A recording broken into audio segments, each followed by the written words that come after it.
Nalalapit na naman ang tag-ulan. May mga nakahanda na ba kayong payong? Kung wala pa, try nyo kayong umorder dito. Buy one take one na to. Pwede sa tag-araw, pwede sa tag-ulan. Take note lang guys, isa dito ay manual at isa naman ay automatic. Ito nga palang hinahawakan ko ay manual lang. Pero pulido ang pagkagawa, solid ang material na to. Manual yan pero kahit anong gawin mo, hindi pa rin masisira. Itong manual na sinasabi ko ay pwede lang siya sa pang-araw.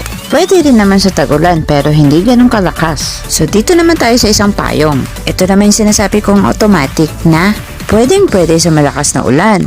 Yung may kasamang bagyo na kulang na lang liparin ka kasama ng payong. Ang maganda kasi dito, bendable nga kaya to. Pwedeng-pwede to sa malakas na hangin. At kung mapapansin nyo, yung tela nito ay satin. Nakadoble na to para siguradong hindi tatagos ang ulan o ang araw. So paano? Alam nyo na mag-order, diba? Check nyo lang ang yellow basket. Maraming option doon. Baka magsawa ka ng kapipili. Okay, till